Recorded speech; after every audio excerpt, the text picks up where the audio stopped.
Mi nombre es Ángela Cassini y los invito a viajar con la imaginación a un mundo de historias fantásticas.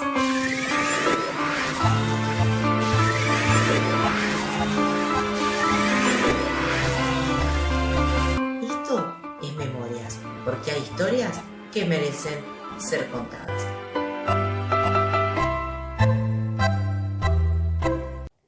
Buenas noches.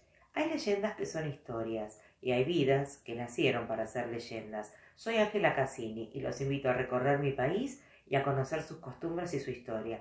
Esto es Memorias, porque hay historias que merecen ser contadas. Vengan conmigo.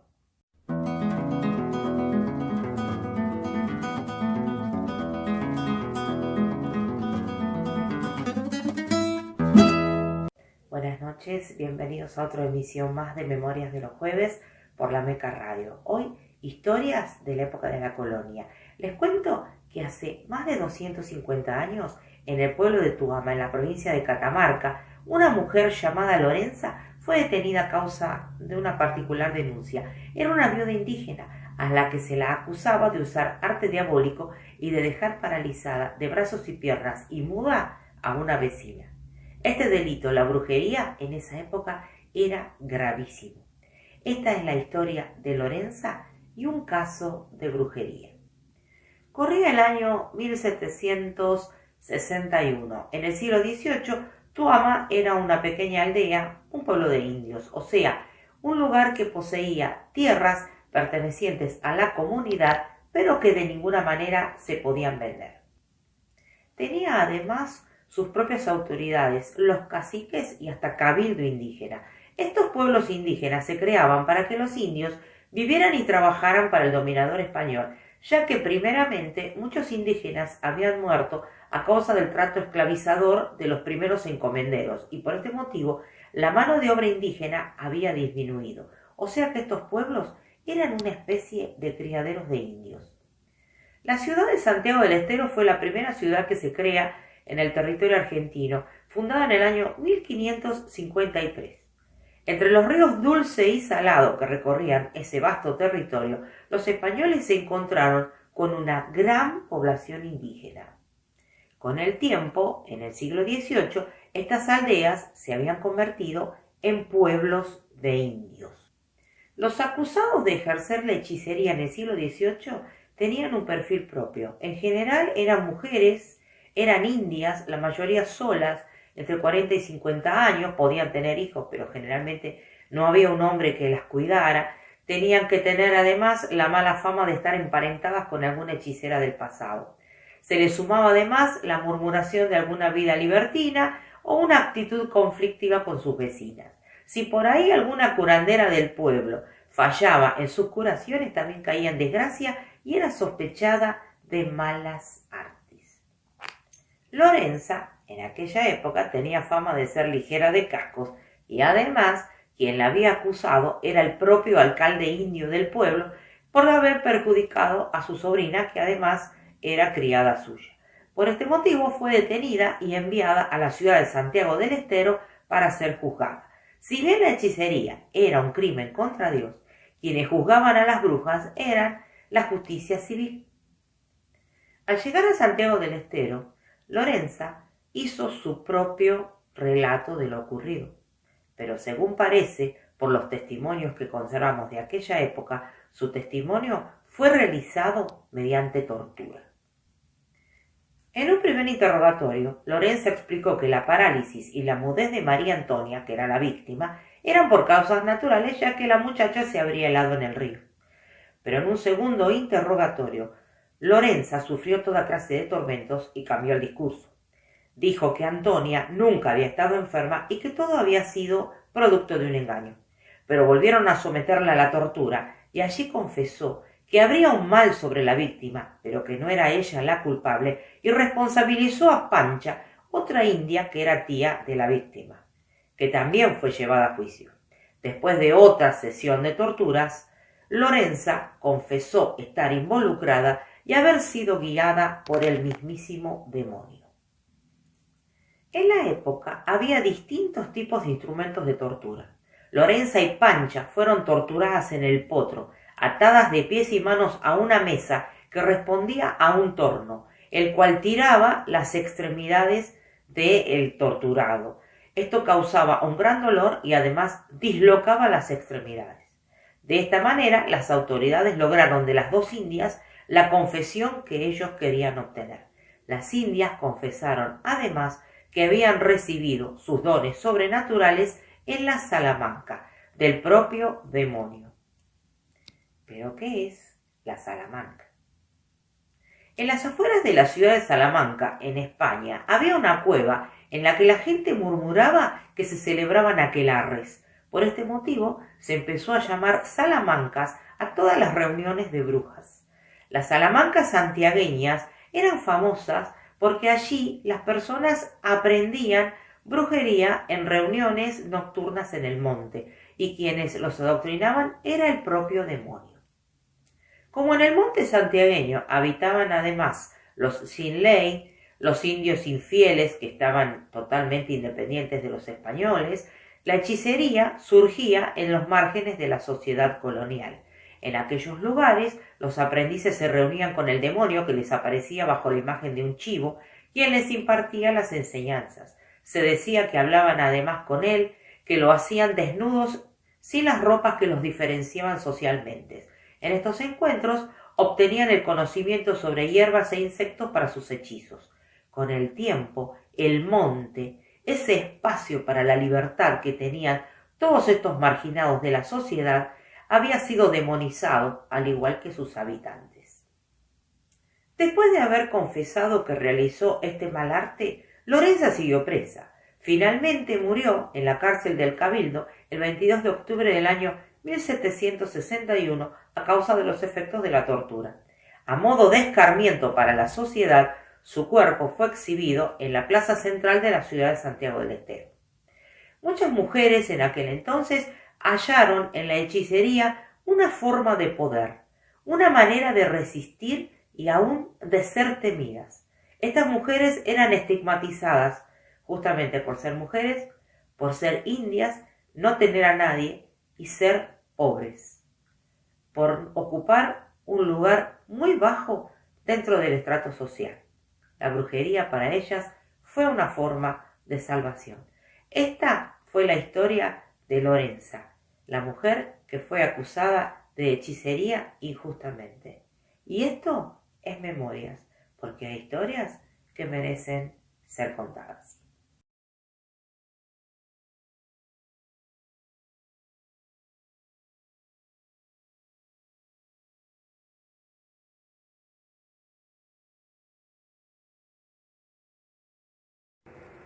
Segundo bloque de este Memorias de los jueves por la Meca Radio. En la sociedad colonial argentina, que alguien perteneciese a las clases populares dependía de una serie de factores.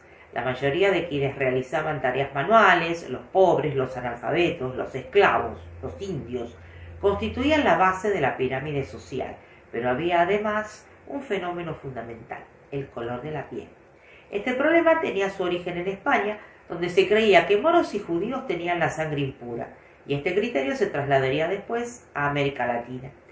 En el año 1769, en un convento de clausura de la provincia de Buenos Aires, tuvo lugar la historia de una joven mujer cuyo sueño de ser monja capuchina casi estuvo a punto de frustrarse. Esta es la historia de María Antonia González y el sistema de castas en la República Argentina.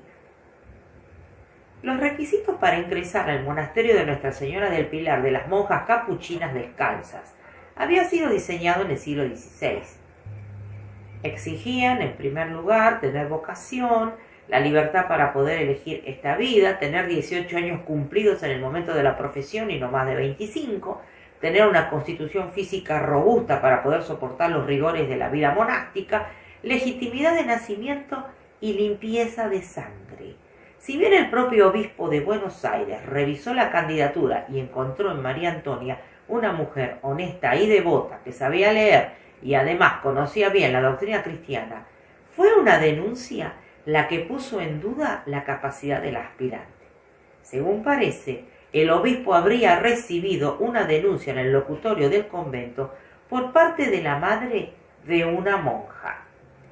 Esta acusación argumentaba que María Antonia sería descendiente de una esclava africana, lo que la convertía en mestiza. El obispo decidió entonces aplazar la aprobación de la novicia hasta tanto se aclarara el asunto. Para esto habría que entender cuál es el papel del mestizaje dentro de la sociedad de aquel momento. El ideal español de la época colonial tenía en cuenta tres grupos étnicos: los blancos, que eran los españoles, los negros, que como esclavos no eran considerados parte del mundo español, y los indios. Sin embargo, esta concepción no respondía a la realidad social. Comenzaron las mezclas entre los grupos étnicos y hacia el siglo XVIII teníamos una gran cantidad de mestizos en la República Argentina. Pero a diferencia de las tres etnias, los mestizos no tenían una identidad precisa. Por eso eran un sector social menos homogéneo y menos visible. Como una forma de impedir su ascenso social, se institucionalizó en el siglo XVIII el régimen de castas. Con el régimen de castas se oficializó que el color de la piel determinara el destino de una persona. Durante el siglo XVIII se empezaron a exigir demostraciones de pureza de sangre a través de documentos o testigos. Las castas estaban integradas por los negros libres, los pardos o mulatos, que eran mezcla de negros y blancos, y los zambos, que eran mezcla de indios y negros. Se sumaban otras categorías más que surgían de las mezclas de estos grupos mencionados. Los mestizos que integraban las castas no tenían derechos ni movilidad social. No les correspondía ni el honor ni el prestigio, precisamente por no ser puros. En la cima de la pirámide estaban los blancos. En el piso de la pirámide estaban los indios y los negros. Y en el medio estaba todo el mestizaje que conformaba este sistema de castas. De todos estos grupos de mestizos, los únicos que realmente tenían una participación social activa eran los pardos y los negros. Juntos integraban milicias, cofradías religiosas e incluso se juntaban en las famosas agrupaciones llamadas naciones, que eran grupos de personas que pertenecían a un mismo país de origen, por ejemplo, Congo o Angola. En Buenos Aires, los pardos y los negros tenían su propio barrio, el barrio del Tambor, así se llamaba. El régimen de castas en Buenos Aires implicaba una serie de prohibiciones. Sus miembros no estaban habilitados para ocupar cargos de gobierno, ni militares ni eclesiásticos. No podían caminar de noche por la ciudad. No podían portar armas ni vestir ropas suntuosas. No debían comprar alcohol ni educarse junto a los blancos. Se da el caso del año 1750 de unas chicas pardas de la provincia de Córdoba que fueron castigadas por usar ropas que fueron consideradas demasiado lujosas para su condición. El mismo cabildo de la ciudad le recordó a hombres y mujeres que tenían que vestirse de manera tal que se conozca su bajeza y estén sujetos y humildes como se debe. El papá de María Antonia, que por aquel entonces ya había muerto, había sido sastre, oficio que era considerado decente, pero al ser artesanal, bien podía ser un oficio ejercido tanto por blancos como por negros. 2 de cada 10 hombres en la ciudad de Buenos Aires eran artesanos. 3 eran zapateros, sombrereros, plateros o carpinteros.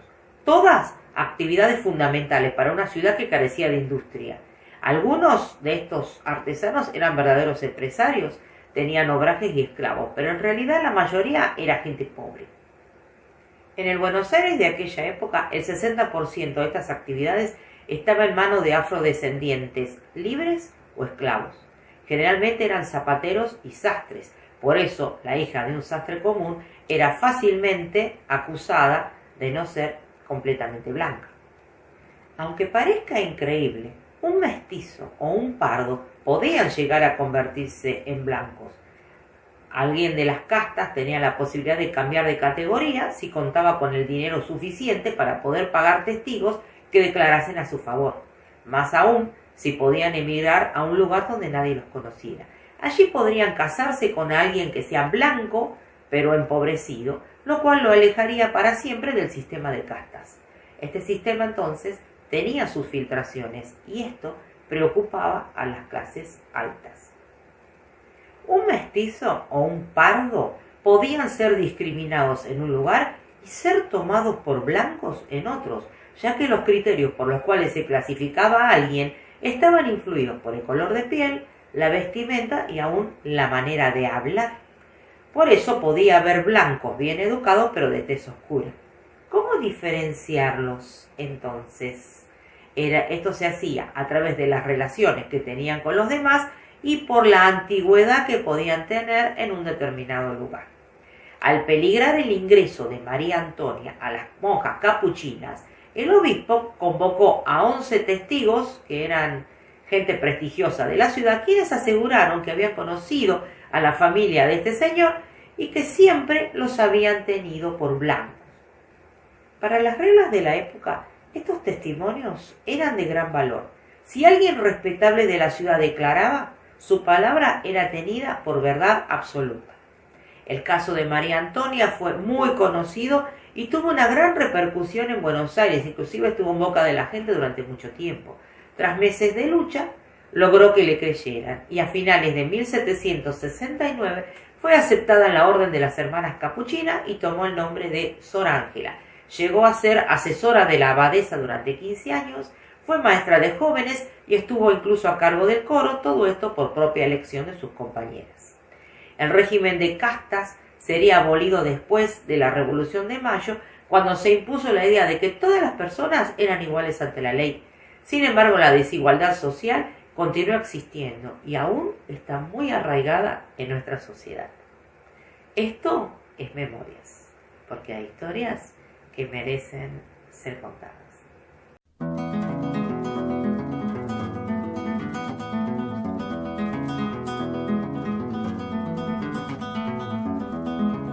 Memorias que se agigantan, que se hacen dueñas del tiempo, memorias que se disfrutan, que son eternos recuerdos, memorias que te apasionan, que por siempre son guardadas, memorias que son historias que merecen ser contadas.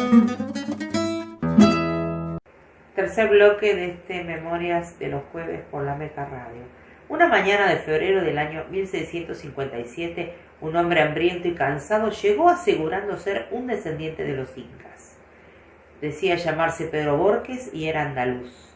Nadie sospechaba en aquel entonces que se convertiría en una pieza fundamental de la última resistencia indígena a la conquista española en los valles calchaquíes. Esta es la historia de Pedro Borges, el falso inca. Y esta es su historia. Numerosas poblaciones habitaban los valles calchaquíes en el momento de la llegada de los colonizadores españoles. Los incas llamaban a estos indios diaguitas. En realidad eran pueblos independientes entre sí, cada uno con su propio jefe. En el año 1532, los españoles destruyen el imperio inca y descienden desde la gran ciudad del Cusco hacia el noroeste argentino para aprovecharse del territorio y unificar a todos estos pueblos distintos bajo el nombre genérico de indios. Los pueblos sometidos fueron obligados por los españoles a pagar tributo al rey. Sin embargo, en el corazón de la región, los habitantes de los valles calchaquíes todavía seguían resistiendo aún durante un siglo y medio. La resistencia calchaquí estaba en pleno auge cuando Borges llega a los valles. ¿Pero quién era este tal Pedro Borges? En realidad era un andaluz que se llamaba Pedro Chanijo y que soñaba con venir a América a hacer fortuna y a convertirse en un hidalgo. Como muchos de los hombres que participaban en la conquista, Pedro era de origen popular y aspiraba a lograr el ascenso social que al regreso de América habían logrado muchos de sus compatriotas. La consigna era lograr convertirse en encomendero. Iba a recibir con este cargo un montón de indios a su cargo y les cobraría tributo, además de hacerlos trabajar para él. Sin embargo, la cantidad de españoles que arribaban a las tierras americanas era cada vez mayor y los cargos empezaban a escasear, lo mismo que los indios. Las nuevas oleadas de españoles se encontraban muy difícil ascender socialmente. De hecho, muchos empezaron a formar parte, por su pobreza, de las clases populares de la colonia. Pedro desembarcó en Lima hacia el año 1620, dispuesto a prosperar a toda prueba. Hombre aventurero, corajudo, se lanza a buscar el Paititi, que era un lugar maravilloso que existía en la imaginación de la época y que lo habían ubicado en el corazón del Amazonas. Borges recorre lo que hoy sería Bolivia y llega al pueblo de Potosí, la gran ciudad minera de aquel momento. Siendo un gran fabulador, en una carta al virrey del momento, le habla de haber encontrado un reino riquísimo cuyo palacio estaba revestido de mármoles y marfil. Sigue avanzando, llega al Cerro de la Sal, donde se apodera de algunas tierras y las reparte entre sus soldados, inclusive roba ganado también, y por causa de estos desmanes es detenido y enviado a la prisión de Valdivia, en Chile, donde logra huir hacia Mendoza y ahí conocer a los mapuches que, curiosamente, todavía se resistían contra los españoles. Logra llegar a los valles calchaquíes y allí encuentra otro foco de resistencia indígena y ahí urde su plan. En el año 1657 logra llegar a los valles calchaquíes con un plan: convertirse en el líder de la resistencia calchaquí. En sus numerosos viajes había conocido la historia de la región y probablemente pensó que podría cumplir su sueño de ascender a una posición ventajosa de poder. Borges sabía muy bien que estos indios además habían sido traídos dos siglos antes por los incas como colonos. Por eso a él le pareció que era el mejor grupo para presentarse como lo que él dijo ser: un descendiente directo de los reyes incas. Para convencer a los indios, apeló a un mito que había surgido después de la conquista, que era el Incarri, que idealizaba el período de los incas, olvidaban el maltrato que habían sufrido de aquellos indios y suponía que la llegada de un nuevo inca acabaría con el dominio español. Su discurso, el cuento que inventó, fue absolutamente convincente. Primero lo siguieron los indios pasiocas y después gran parte de los pueblos indígenas rebeldes de aquel entonces. Pero ¿por qué los indios le creyeron?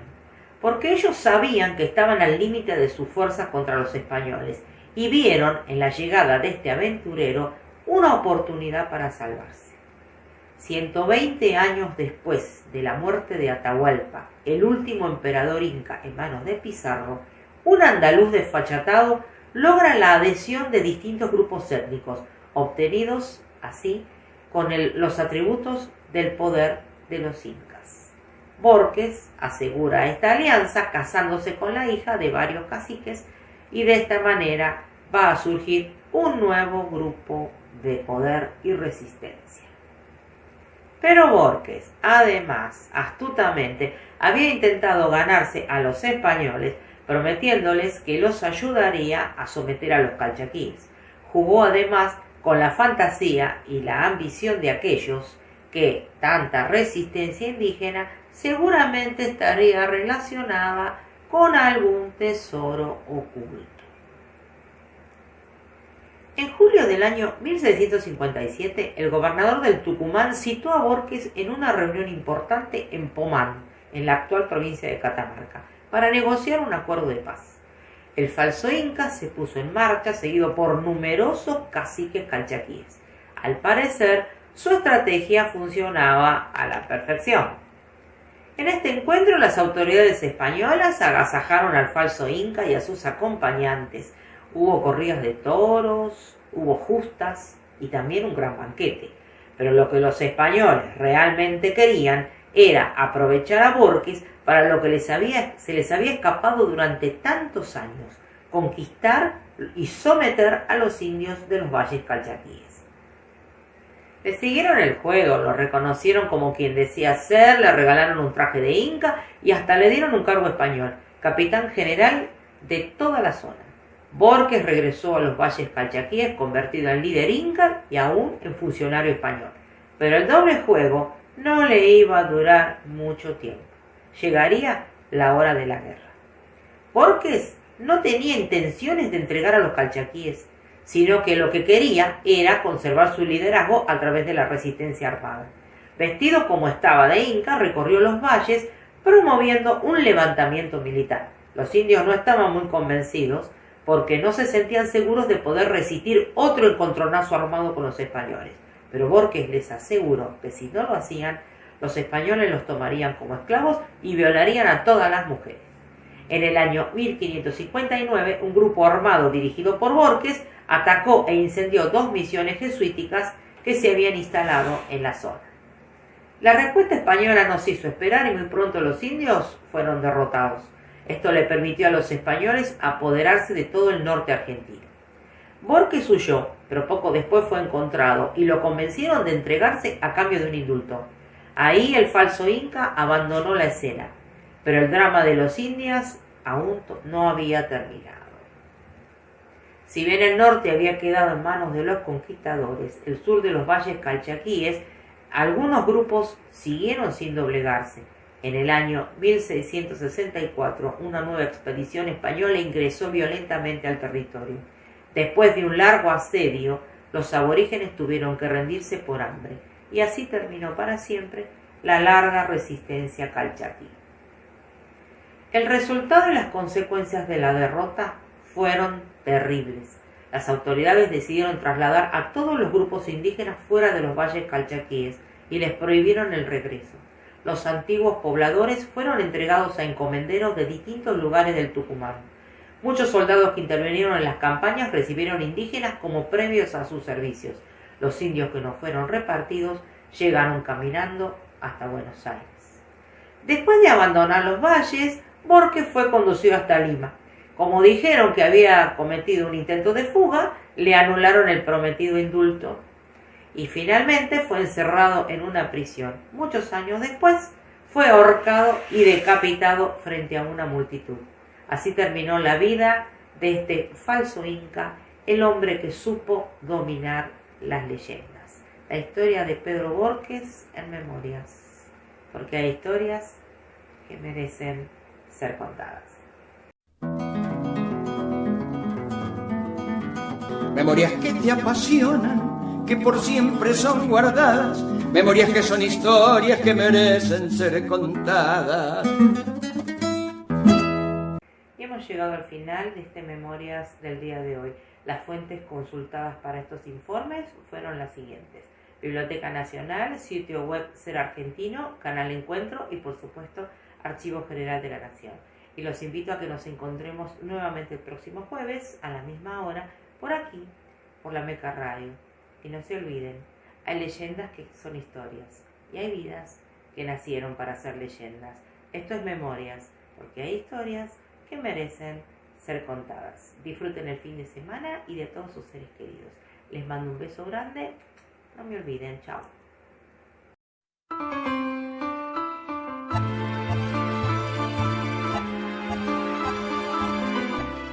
Mi nombre es Ángela Cassini y los invito a viajar con la imaginación a un mundo de historias fantásticas.